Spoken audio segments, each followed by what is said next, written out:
Dini vëllezër dhe motra se e veshja për besimtarin dhe besimtaren, ashtu si verës edhe dimrit, duhet të jetë sipas rregullave të Allahut Azza wa Jall.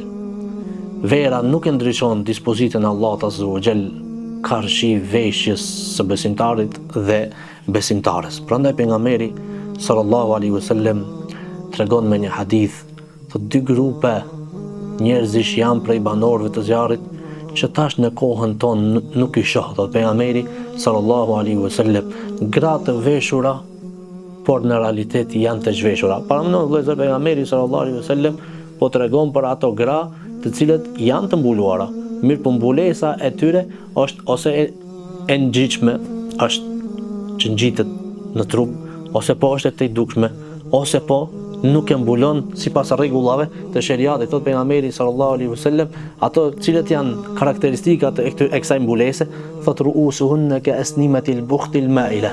Kokat e tyre thot i kanë sikur sa ato gungat e devës. Para vëllezër, i ka bashkruajtur pejgamberi sallallahu alaihi wasallam mbulesat e shumë prej vajzave dhe nënave tona në të kësaj kohe.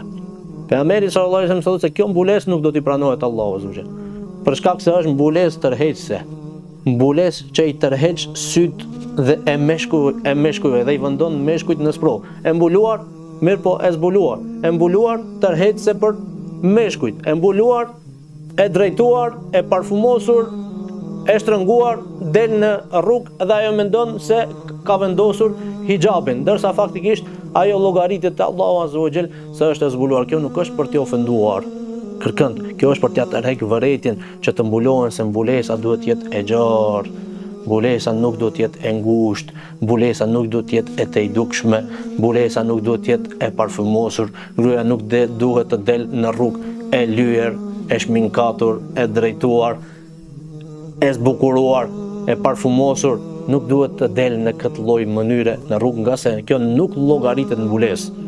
Nuk llogaritet në mbulesë.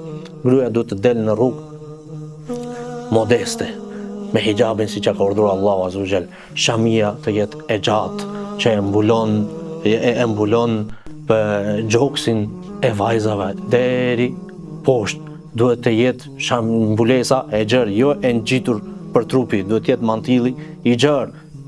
Nuk duhet të del e parfumosur, nuk duhet të del e lyer në rrugë. Dhe të ketë kujdes të hece me modesti, ashtu si i takon një besimtare, siç kanë qenë shembuj nënat e besimtarëve